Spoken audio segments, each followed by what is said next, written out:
लग्नानंतर होईलच प्रेम मालिकेच्या आजच्या भागामध्ये आपण पाहत आहोत. आता इथे पार्थ आणि काव्या हे दोघेही जण बऱ्याच उशिरा आईस्क्रीम खात बसलेले असतात. पार्थ काव्याला म्हणत असतो, मला आणखी एक घास भरवा ना प्लीज, मला तुमच्या हातून आणखी एक घास खायचा आहे. त्यावेळेला काव्या म्हणत असते, काय चाललंय देशमुख तुमचं, तुम्ही खूपच जास्त त्रास देत आहे हल्ली मला. तेव्हा तो म्हणत असतो, नाही अजिबातच नाही. मग आता त्यानंतर काव्याचं आणि त्याचबरोबर पार्थचं ह्या दोघांचंही एकमेकांसोबत झालेलं भांडण इथे पार्थला आठवत असतं. आणि तेव्हा पार्थ इथे काव्याला स्वारी म्हणत असतो, स्वारी काव्या, मी तुमच्यासोबत ह्या पद्धतीने वागलो. खरं तर मी ना तुम्हाला दिव्या म्हटलो, त्यामुळे खरंच स्वारी. तेव्हा काव्यासुद्धा म्हणत असते, नाही देशमुख, खरं तर माझं चुकलेलं आहे.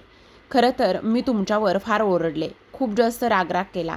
ह्या सगळ्या गोष्टींना मी इथे त्या पद्धतीने करायला नको होत्या.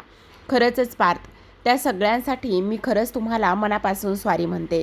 तेव्हा पार्थ म्हणत असतो, नाही काव्या, खरं तर चूक माझी झालेली आहे आणि माझी चूक झाल्यामुळे ह्या सगळ्या गोष्टी अशा झालेल्या आहेत. मी तुम्हाला काव्याच्या ऐवजी दिव्या म्हटलं आणि त्यामुळे ह्या सगळ्या गोष्टी झाल्या. खरं तर मी थोडासा विचार करायला हवं होतं.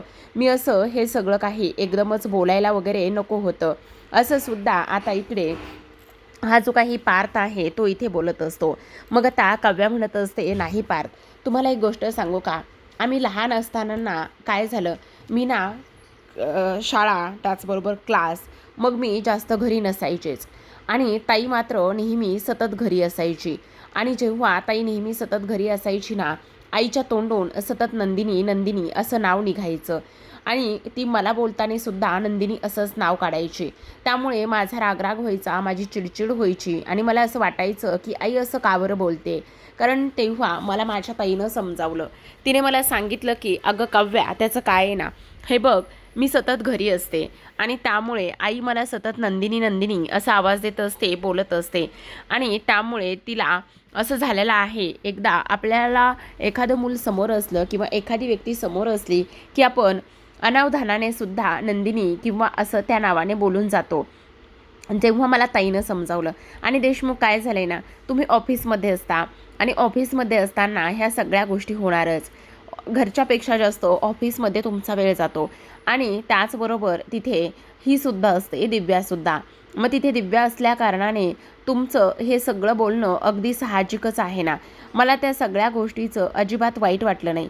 पण देशमुख, एक गोष्ट सांगू का, खरं तर मी ना त्या सगळ्या गोष्टींचा थोडासा बाऊच केला. मी हे सगळं अशा पद्धतीने करायला नको होतं. खरंच मला माफ करा देशमुख, असं सुद्धा आता इथे काव्या बोलत असते. तेव्हा पार्थ म्हणत असतो, नाही, खरं तर माझंच चुकलेलं आहे. मग आता हे सगळं काही झाल्यानंतर कसला तरी वाजण्याचा आवाज येतो. मग तेवढ्यातच काव्या म्हणत असते, काहीतरी वाजलेलं आहे, बहुतेक आई उठलेल्या आहेत. ऐका ना पार्थ, प्लीज चला ना, हे बघा आई उठल्या आहेत आणि आई उठलेल्या असल्या कारणाने आता इकडे त्यांना माझी फार काळजी असते रे. आणि काळजी असल्या कारणाने इथे ना त्या मला ओरडतील आणि तेव्हा चला ना पटकन, असं म्हणून आता लगेचच काव्या पारच्या हाताला धरते आणि खोलीमध्ये घेऊन जात असते. दुसऱ्या बाजूला नंदिनी झोपलेली असते, बरीच रात्र उलटलेली असते.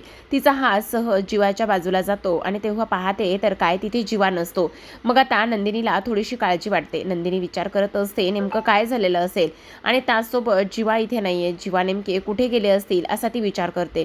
एवढी रात्र झालेली आहे, बहुतेक पाणी प्यायला गेली असतील. पाहते तर पाण्याचा ग्लास भरलेला तसाच होता. मग पाणी प्यायला सुद्धा नाही गेले, बहुतेक वॉशरूमला गेले असतील. वॉशरूमचं दार पाहते तर वॉशरूमच्या दाराला मात्र बाहेरून कडी असते. मग विचार करत असते, नाही इथे सुद्धा नाही आहेत, मग कुठे गेले असतील असा विचार ती करत असते. आता ह्या सर्व गोष्टींचा विचार केल्यानंतर लगेचच नंदिनी म्हणत असते, काय झालं असेल, जीवा नेमके कुठे गेले असतील, सगळं काही ठीक तर असेल ना, असा सुद्धा ती विचार करत असते. आणि त्यानंतर त्याला शोधायला खाली येत असते. जेव्हा त्याला शोधायला ती खाली येते त्यावेळेस पाहते तर काय, जीवा किचनमध्ये सुद्धा नसतो, हॉलमध्ये सुद्धा नसतो. मग आता हा जीवा नेमका कुठे गेला असेल असा विचार नंदिनी करू लागते. आजूबाजूला पाहते, पण जीवा जीवा असा आवाज देत असते, पण जीवा मात्र कुठेही नसतो. आणि जीवा कुठेही नसल्या कारणाने नंदिनीला मात्र थोडंसं टेन्शन आलेलं असतं. त्याच वेळेला जीवा मात्र बरंच असतो आणि जीवा जिन्यातून नंदिनीला पाहतो आणि म्हणत असतो, अगं ये नंदिनी, तू तिथे काय करतेस? आणि त्याचबरोबर तू इथे तुझ्या खोलीमध्ये असायला हवं, तर तू तिकडे काय करतेस? मग आता तो मात्र धावतच खाली येतो. तो धावतच खाली आल्यानंतर आपण पाहतो की लगेचच आता इथे नंदिनी म्हणत असते, काय चाललंय जीवा तुमचं? तेव्हा जीवा मात्र नंदिनीच्या हाताला धरत असतो आणि ताबडतोब तिला खोलीमध्ये घेऊन जातो. तो तिला ताबडतोब खोलीमध्ये घेऊन गेल्यानंतर नंदिनी म्हणत असते, जीवा तुम्ही कुठे होतात आणि मी तुम्हाला किती शोधलं? तेव्हा जीवा म्हणत असतो, अगं मी वॉशरूमला गेलो होतो. आणि काय झालंय तुझं?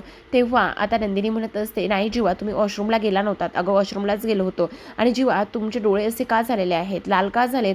अगं ते मी वॉशरूमला गेलो ना, तेव्हा बहुतेक ना माझ्या डोळ्यामध्ये काहीतरी गेलं आहे आणि त्यामुळे कदाचित ना ते डोळे लाल झालेले असावे. तू नको बरं एवढं टेन्शन सगळं काही घेऊ, असं सुद्धा आता इकडे ती बोलत असते. आता हे सर्व काही बोलल्यानंतर आपण पाहतो की इकडे लगेचच दोघेही जण खोलीमध्ये निघून जातात. जीवा नंदिनीला म्हणत असतो, ऐक ना नंदिनी, हे बघ आता शांतपणे झोपून जा बरं, उगाचच टेन्शन ह्या सगळ्या गोष्टी तू घेऊ नकोस बरं. पण नंदिनी विचार करत असते, मी जेव्हा वॉशरूम पाहिलं तेव्हा तर इकडे जीवा नव्हते. वॉशरूमच्या दाराला बाहेरून कडी होती. मग जीवा नेमके कुठे गेले असतील असा विचार आता नंदिनी करू लागत असते. आणि नंदिनी ह्या सगळ्या गोष्टींचा विचार केल्यानंतर म्हणत असते, जीवा माझ्यापासून काही लपवत तर नाही येत ना, काही प्रॉब्लेम तर झाला असेल ना? आणि मी पूर्ण खात्रीनिशी सांगते की जीवा जे आहेत ना ते इथे अजिबातच नव्हते. पण मग काय झालेलं असेल, सगळं काही ठीक असेल ना? आता जीवा म्हणत असतो, नंदिनी झोप आता शांतपणे, सकाळी लवकर उठायचं आहे ना. मग आता जीवा बाजूला झोपतो. पण जीवा झोपल्यानंतर नंदिनी मात्र उठून बसते आणि म्हणत असते, नाही मला खूप मोठं टेन्शन येते. आता मला इकडे माझ्यापासून काही जीवा लपवत आहेत का? आणि जर लपवत असतील तर काय लपवत असतील? आणि ते मला सरळ सरळ आत्ता खोटं बोललेले आहेत, पण नेमकं काय असेल? नाही, मला आता ह्या सगळ्या गोष्टी शोधून काढायला पाहिजेत. काय झालं असेल? जीवाने कसलं टेन्शन तरी घेतलं नसेल ना, असं सुद्धा नंदिनी विचार करू लागत असते. त्याचसोबत दुसऱ्या बाजूला आपण पाहतो, आता जीवाचे पाय हे ओपन असतात आणि त्या पायाला बरीच माती धूळ लागलेली असते. तेव्हा नंदिनी ते पाय त्याच चादराने पुसून काढते आणि त्याच्यानंतर त्याच्या अंगावर इथे पांघरून घालत असते आणि स्वतःसुद्धा आता शांतपणे झोपत असते. दुसऱ्या दिवशी सकाळची वेळ झालेली असते. सगळ्यांनी छान आवरून डायनिंग टेबलवर प्रस्थान केलेलं असतं. सुंदर असा मानिनीने गरमागरम चवदार अशा पोह्यांचा नाश्ता बनवलेला असतो. सगळ्यांच्या ताटामध्ये आता पोहे वाढलेले असतात. मग आता सगळेजण नाश्ता करायला असताना इकडे वसू म्हणत असते, खरं तर जी काही काल पार्टी झाली ना, त्या पार्टीसाठी तुम्ही लोकांनी आम्हाला सुद्धा बोलवलं असतं तर आम्ही आलो असतो की, आणि तुम्ही तर आम्हाला बोलवलंच नाही असं वसू म्हणत असते. आणि एवढी तुम्हाला आमची अडचण होत होती का? तेव्हा मानिनी म्हणत असते, हो का, तुम्ही आला असतात का? नाही नाही, तुम्ही आला जरी असतात ना तरी काहीतरी उद्योग वगैरे ह्या सगळ्या गोष्टी केल्याच असत्या ना, म्हणून खरं तर आम्ही तुम्हाला बोलवलं नाही असं मानिनी म्हणत असते. बरं बाई, आता नाही बोलवलं तर नाही बोलवलं, त्यात काय करणार एवढं? तेव्हा काव्या म्हणत असते, खरंच का वसवत्या, तुम्हाला इथे पार्टीला आल्याला आनंद झाला असता का? बरं झालं बाई, तुम्हाला जर आनंद झाला असता तर ही चांगलीच गोष्ट आहे, असं सुद्धा आता इकडे काव्या बोलत असते. आता हे सगळं काही बोलल्यानंतर आपण पाहतो दुसऱ्या बाजूला मात्र इकडे जीवा म्हणत असतो, अगं नंदिनी, काय हे तू लिंबू वगैरे आणलेलं नाही आहेस का? आणि तेव्हा नंदिनी म्हणत असते, अरे हो हो, मी ना किचनमध्ये इथे लिंबू जे आहे ना ते कापून ठेवलं आहे, मी ताबडतोब घेऊन येते. मग नंदिनी धावतच किचनमध्ये जाते आणि धावतच किचनमध्ये जाऊन धावतच पुन्हा ते लिंबू घेऊन येत असते. आता जेव्हा ती धावतच येते त्यावेळेला मात्र इथे वसू म्हणत असते, बाई बाई बाई बाई, प्रेग्नेंट नसल्यासारखंच ही धावत आहे. आणि तेव्हा विजयसुद्धा म्हणत असतो, हो ही तरणी ताठी पोर आहे, एवढ्या धावतच जाते, एवढ्या धावतच जाऊन जिनेसुद्धा पटापट उतरायला सुरुवात करते, म्हणजे नेमकं काय चाललंय ना ते कळतच नाही आहे. आता जीवा म्हणत असतो, म्हणजे आत्या तुला नेमकं काय म्हणायचं आहे? तुला असं म्हणायचं आहे का की नंदिनी प्रेग्नेंट नाही आहे म्हणून? तेव्हा वसू म्हणत असते, ए बाबा, मी असं काहीही बोलले नाही आहे, मी साधं इथे बोलूसुद्धा नाही आहे का, मी साधी इथे चौकशीसुद्धा करू नये का, असं तुला का वाटत आहे? हे बघ, असं काहीही नाही आहे, तू ह्या सगळ्या गोष्टींचा विचार करणं सोडून दे बरं. आणि मी नाही तसं काही बोलले, मी का असं बोले?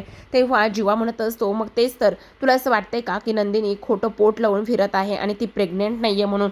अरे मला तिची काळजी वाटली म्हणून मी बोलले, तू एवढा सगळा का बरं इथे कांगावा करतोयस? आता जीवा उठून उभा राहतो. नंदिनी त्याला सावरत असते, पण जीवा म्हणत असतो, नाही वसू आत्या, तू आणि त्याचबरोबर तुम्ही दोघेही जण नंदिनीची काळजी कराल आणि तुम्हाला असं वाटतंय का की तुम्ही काळजी कराल आणि त्या सगळ्या गोष्टीवर आम्ही विश्वास ठेवू? अगं हा तर काल आलेला आहे, पण आत्तापर्यंत तू नंदिनीसोबत काय काय गोष्टी केल्यास आणि काय काय नाही हे मी तुला काही वेगळं सांगायला नकोय, समजलं ना? असं सुद्धा आता इकडे ती बोलत असते. आता हे सर्व काही बोलल्यानंतर आपण पाहतो की त्याच वेळेला इकडे आता ही जी काही मानिनी आहे ती म्हणत असते, काय चाललंय वसुताई तुमचं? तुम्ही अशा का वागता? नंदिनी तोपर्यंत जीवाला आता खोलीमध्ये घेऊन गेलेली असते. मग आता मानिनी म्हणत असते, हे बघा वसुताई, तुमच्या एक गोष्ट लक्षात येते का? तुम्ही हे असं वागणं बंद करा. आणि आणखी एक गोष्ट मी तुम्हाला स्पष्टपणे सांगते, तुमच्या अशा वागण्यामुळे जीवा आणि त्याचबरोबर नंदिनी आणि तिच्या बाळाला जर काही झालं ना तर गाठ माझ्याशी आहे. मी तुम्हाला अजिबातच माफ करणार नाही, ही सुद्धा गोष्ट तेवढीच महत्त्वाची आहे. आत्ता आम्ही कोणी काहीही बोललेलो नाही आहोत, त्याला गुपचूप आम्ही खोलीमध्ये पाठवलंय. पण जर तुम्ही काही बोललात ना तर इथे बसलेला प्रत्येकजण तुम्हाला इथे त्याचं सडेतोड उत्तर देईल, समजलं का? असं मानिनी म्हणत असते. तेव्हा वसू म्हणत असते, बाई आता ह्या घरामध्ये तर साधं सरळ बोलण्याची सुद्धा इथे आता हे नाही राहिली, काय बोलायचं आणि काय नाही ह्या सगळ्या गोष्टी समजत सुद्धा नाही आहेत, असं ती बोलत असते. त्याच वेळेला दुसऱ्या बाजूला आपण पाहतो काव्या म्हणत असते, व स्वतः त्याचं काय ना, तुम्ही उगाचच ह्या सगळ्या गोष्टींचा विचार करू नका बरं. आणि तुम्हाला आणखी एक गोष्ट सांगू का? कोणाचं पोट लवकर दिसतं, कोणाचं उशिरा दिसतं. आता माझं आता कुठेतरी थोडंसं दिसायला लागलेलं आहे, कुणाचं तर 7व्या-8व्या महिन्यामध्ये सुद्धा पोट दिसतं. मग तुम्ही ह्या सगळ्या गोष्टींचा का विचार करताय आणि उगाचच तुम्ही हे सगळं काही का बरं बोलत आहात? असं सुद्धा आता इकडे ती बोलत असते. त्याच वेळेला आपण पाहतो दुसऱ्या बाजूला नंदिनी आता ती जीवाला खोलीमध्ये घेऊन गेलेली असते. तुम्हाला उगाचच एवढ्या सगळ्या गोष्टीचा कांगावा आणि हे सगळं काही करण्याची अजिबात गरज नव्हती. का उगाचच एवढी चिडचिड तुम्ही केली? काय चाललंय तुमचं? त्यावेळेला आता इकडे जीवा म्हणत असतो, 1 मिनिट थांब, मी तुला सगळं काही सांगतो. मग आता जीवा मात्र धावतच जातो, दरवाजा बंद करतो आणि त्याच वेळेला दरवाजा बंद केल्यानंतर इकडे नंदिनी म्हणत असते, काय चाललंय? तेव्हा तो म्हणत असतो, अगं हे सगळं काही मी नाटक करत होतो, फक्त नाटक. काय नाटक का करत होतात? तेव्हा जीवा म्हणत असतो, अगं जर मी नाटक केलं नसतं तर मग वसुआत्याला आणि त्याचबरोबर विजयला असं वाटलं असतं की हे सगळं काही मी मुद्दामून करतोय आणि खरंच तू प्रेग्नेंट वगैरे नाहीस, ह्या सगळ्या गोष्टी इथे वाटल्या असत्या आणि म्हणूनच मी हे सगळं काही करत होतो. आणि त्याच वेळेला नंदिनी म्हणत असते, खरं सांगू का जीवा, तुमच्या अशा वागण्यामुळे आणि तुमचं हे असं सगळं काही करण्यामुळे ना तुम्ही माझं पुन्हा एकदा मन जिंकत आहात, असं सुद्धा नंदिनी बोलत असते. त्यावेळेला आता इकडे जीवा म्हणत असतो, खरं सांगू का नंदिनी, जेव्हा तू माझं असं कौतुक करतेस ना तेव्हा मला खरंच फार आनंद होतो ह्या सर्व काही गोष्टींचा.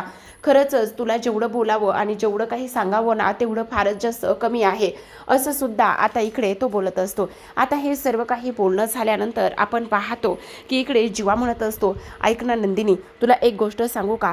तुझ्या लक्षात येतंय का? बघ त्यावेळेस जेव्हा ती पार्टी होती ना त्यावेळेला मात्र इथे काय झालं होतं, तेव्हा नंदिनीला ते सगळं काही आठवतं. अगं 2 महिन्याची प्रेग्नेन्सी होती आणि त्याच वेळेला नंदिनी आता जीवाच्या मिठीत शिरते आणि म्हणत असते, खरंच जीवा, तुम्ही आहात ना त्यामुळे मला ह्या कोणत्याही गोष्टीचं अजिबातच टेन्शन नाही आहे. खरंच अगदी मनापासून तुमचे धन्यवाद बरं का, असं सुद्धा ती बोलत असते. आता हे सर्व काही बोलल्यानंतर इकडे जीवा म्हणत असतो, आता तू माझे आभार आणि ह्या सगळ्या गोष्टी का बरं मानत आहेस? ह्या सगळ्या गोष्टी मानण्याची काही गरज नाही. वेडी आहेस का तू? तेव्हा नंदिनी म्हणत असते, पण आता जर तुम्ही नसतात तर हे सगळं कसं झालं असतं आणि त्याचबरोबर ह्या सगळ्या गोष्टी मला सावरून सुद्धा घेता आल्या नसत्या. तेव्हा जीवा म्हणत असतो, मी असताना तुला काहीही होणार नाही. दुसऱ्या बाजूला आपण पाहतो आता पार्थने मात्र खूपच मोठा उद्योग करून ठेवलेला असतो. जो पार्थ आहे तो आता बाहेर येतो आणि पार्थने मात्र इथे आता स्वतःला पोट लावून घेतलेलं असतं आणि पोट लावून घेतल्यानंतर म्हणत असतो, आई ग बाई ग, किती त्रास होतोय ग, असं म्हणत असतो आणि चालत असतो. आता नंदिनी तिथे आलेली असते, त्याचबरोबर काव्या सुद्धा असते आणि काव्या म्हणत असते, काय चाललंय देशमुख हे तुमचं? ह्या तुम्ही गोष्टी अशा पद्धतीने काय करताय? म्हणजे नेमकं काय सुरू आहे? असं सुद्धा ती त्याला म्हणत असते. त्याच वेळेला तो म्हणत असतो, काही नाही हो, हा फक्त आणि फक्त इथे तुमचं थोडंसं दुःख कमी करण्याचा आणि दुःख वाटून घेण्याचा हा एक प्रयत्न आहे, याच्या पलीकडे काहीही नाही, असं सुद्धा आता इकडे तो बोलत असतो. त्यावेळेला काव्या म्हणत असते, अच्छा म्हणजे तुम्हाला काय म्हणायचंय? काय नाही ग ताई, तुला सांगू का, ह्यांना असं वाटतंय की मी काय करते, मी प्रेग्नेंट असताना ह्यांना ह्या सगळ्या गोष्टी करायला भाग पाडते ना, आणि मी सतत म्हणत असते ना की देशमुख मला असं होतंय, देशमुख मला तसं होतंय म्हणून, आणि म्हणून हे ह्यांचे सगळे काही नखरे सुरू आहेत, बस याच्या पलीकडे काहीही नाही, असं सुद्धा आता इथे ती बोलत असते. तेव्हा जीवा धावतच येतो आणि जीवा म्हणत असतो, अरे दादा, ऐक ना, हे पोट जे आहे ना ते थोडंसं छोटं वाटतंय आणि तेव्हा यापेक्षा आणखी थोडंसं पोट मोठं केलं पाहिजे का आपण? जर आपण हे थोडंसं पोट मोठं केलं ना तर मग खरी मजा येणार आहे, असं सुद्धा तो बोलत असतो. तेव्हा नंदिनी म्हणत असते, हो, कारण आता पार्थ म्हणत असतो, आता माझे पाय सुचतील, हे होईल, ते होईल, वगैरे वगैरे, ह्या सगळ्या गोष्टी इकडे तो बोलत असतो. तेव्हा नंदिनी म्हणत असते, काय हे पार्थ, एवढ्या ह्या 3 आणि 4 महिन्याच्या पोटाने पाय वगैरे सुजणार नाहीये. तुमचं हे अगदी 4 ते 5 महिन्याचं पोट वाटतंय. त्याच्यासाठी ना पोटावर खूप मोठं ओझं लागतं आणि खूप मोठं ओझं असलं ना तर मग पाय सुजतात आणि मग सगळ्या गोष्टी होत आहेत. तेव्हा पार्थ म्हणत असतो, काय काय सांगताय काय नंदिनी, म्हणजे हे पोट हे जे आहे ते छोटं वाटतंय? तेव्हा नंदिनी म्हणत असते, हो तर हे जे काही पोट आहे ना ते अगदी छोटं वाटतंय, हे पोट मोठं नाही वाटत. त्यासाठी तुम्हाला ना आणखी थोडंसं मोठं पोट इथे वापरावं लागणार आहे. जर तुम्ही मोठं पोट वापरलं ना तर मग खरी मजा येणार आहे, असं सुद्धा ती बोलत असते. मग आता लगेचच आशाताई ज्या आहेत त्या कपडे घेऊन जात असतात आणि कपडे घेऊन जात असताना लगेच आता जीवा त्यांना आवाज देतो. मग आता जीवाने आवाज दिल्याबरोबर आशाताई जागीच थांबतात आणि तेव्हा जीवा त्यांच्याकडून काही कपडे घेतो आणि म्हणत असतो, ऐका ना. तेव्हा पुन्हा एक तर पार्थला तो आणखी पुन्हा थोडंसं पोट मोठं बांधत असतो आणि पोट मोठं बांधल्यानंतर पार्थचे मात्र आता इकडे हाल व्हायला सुरुवात होत असते. तो विचार करत असतो, बाप रे बाप, आता तर हे खूपच भारी होते, आता तर हे फार ओझं वाटायला लागलेलं आहे मला. तेव्हा नंदिनी म्हणत असते, हो, आता तुम्हाला ओझं वाटतंय ना, आता तुम्हाला ह्या सगळ्या गोष्टी होत आहेत ना, मग खरं सांगू का जीवा, इथे पार्थ आता खरी मजा आहे. आता हे अगदी 9 महिन्याचं पोट वाटतंय. मग आता पार्थ जो आहे तो कमरेवर हात ठेवत असतो आणि चालणं त्याला जड होतं असतं. मग आता लगेचच इकडे तो म्हणत असतो, बापरे, हे सगळं काही फार जड होतंय, ह्या सगळ्या गोष्टी सहनच होत नाहीत, असं सुद्धा तो इथे बोलत असतो. त्याच वेळेला दम लागला मला. मग आता काव्या त्याला एक पाण्याची बॉटल भरते आणि पाणी देत असते आणि पाणी पित असतो. तो म्हणत असतो, बाप रे बाप, हे पाणी तर कुठे जाऊन पोहोचलं ते सुद्धा कळलं नाही. मग आता लगेचच काव्या म्हणत असते, हो का, हे पाणी कुठेपर्यंत जाऊन पोहोचलं हे सुद्धा कळलं नाही, हेच हाल होतात देशमुख आमचे. अगं ताई, तुला सांगू का, मी सतत म्हणते ना की तुम्हाला माझं दुःख नाही समजणार, माझ्या पोटात बाळ आहे ही गोष्ट तुम्हाला नाही समजणार ना, म्हणून हे असं वागत आहेत, असं काव्या इथे सांगत असते. तेव्हा काव्या म्हणत असते, अहो देशमुख, आत्ता तुम्ही हे सगळं काही करताय पण तुमच्या गोष्टी लक्षात येत नाही येतं की कशा पद्धतीने हे सगळं होतंय, काय होतंय हे तुम्हाला समजत नाही आहे. आणि त्याहूनही सगळ्यात महत्त्वाची गोष्ट म्हणजे तुम्हाला असं वाटतं का की फक्त तुम्ही पोट लावलं तर ह्या सगळ्या गोष्टी होणार आहेत म्हणून? अहो, आम्हा बायकांची प्रेग्नेन्सी, त्याचबरोबर कंबरदुखी, ह्या सगळ्या गोष्टी खूप जास्त जड आहेत आणि त्याचबरोबर त्या गोष्टी तुम्हाला समजणार सुद्धा नाही आहेत देशमुख, असं सुद्धा आता ती बोलत असते. त्यावर नंदिनी म्हणत असते, तुम्हाला एक गोष्ट सांगू का पार्थ, हे बघा, जेव्हा बाळ आपल्या पोटामध्ये असताना त्यावेळेस मात्र एक गोष्ट होते, ते बाळ हलकेसे आपल्या पोटातून लाथा मारत असतं आणि त्यावेळेस त्या जेव्हा बाळाच्या इथे प्रेमळ आणि त्याचबरोबर त्रास न होणाऱ्या लाथा असतात ना, त्या खूप जास्त सुखद धक्का देऊन आपल्याला जातात आणि त्याचबरोबर ती हलकीशी कळ येणं, त्या सगळ्या गोष्टी खूप जास्त आनंदाच्या असतात पार्थ, हे असं नंदिनी बोलत असते. आणि तेव्हा पार्थ म्हणत असतो, खरंच नंदिनी, तुम्ही बोलताय ना ते अगदी बरोबर आहे, म्हणजे ह्या सगळ्या गोष्टी पाहून ना मला तर खरंच तुमचं सर्वांचं खूप कौतुक वाटतंय आणि तुमच्या त्या प्रत्येक कार्याला, प्रत्येक गोष्टीला, प्रत्येक प्रेग्नेंट बाईला ना खरंच माझा सेल्यूट आहे, असं सुद्धा आता इथे तो बोलत असतो. त्याचबरोबर हे सगळं काही झाल्यानंतर दुसऱ्या बाजूला आपण पाहतो, आता जीवा आणि त्याचबरोबर नंदिनी हे दोघेही जण खोलीमध्ये असतात. आता खोलीमध्ये आल्यानंतर नंदिनी हसत असते आणि म्हणत असते, खरं सांगू का जीवा, आज ना पार्थने हे जे काही केलंय ना त्या सगळ्या गोष्टी पाहून मला तर फारच जास्त आनंद झाला आहे. म्हणजे तुम्हाला सांगू का, पार्थ पण ना खरंच कमाल आहेत बरं का. आणि त्यात तुम्हाला एक गोष्ट सांगू का जीवा, तुम्हाला ह्या सगळ्या गोष्टी कशा सुचल्या हो? म्हणजे इथे आशाताईकडून कपडा घेणं आणि त्यानंतर आणखी थोडंसं पोट वगैरे त्यांचं बांधणं, जेणेकरून ते 9वा-8वा महिना लागलेला असेल असं दिसेल, हे तुम्हाला कसं काय वाटलं? खरंच खूपच भारी झालं बरं का. त्याच वेळेला आता इकडे जीवा विचारामध्ये हरवलेला असतो. जीवा म्हणजे त्याला असं वाटत असतं की नंदिनी आता प्रेग्नेंट नाहीये, पण आता काव्यासाठी तिला हे नाटक करावं लागणार आहे आणि काव्यासाठी नाटक करावं लागणार आहे म्हटल्यावर आता आपण सुद्धा असंच काहीतरी वेगळं केलं पाहिजे का, असा सुद्धा त्याच्या डोक्यामध्ये आता इकडे विचार सुरू असतो. मग आता लगेचच इकडे जीवा म्हणत असतो, खरंच सांगू का नंदिनी, मला तर ना आता इकडे खूपच मोठं टेन्शन आलं होतं. कसलं टेन्शन तुम्हाला आलं होतं असं बोलल्याबरोबर आपण पाहतो की आता लगेचच इकडे तो म्हणत असतो, हे बघ नंदिनी, तुझ्या एक गोष्ट लक्षात येते का? आता दादाने कसं पोट लावलं आणि तेव्हा ते खरोखरीचंच पोट वाटत होतं, बरोबर की नाही?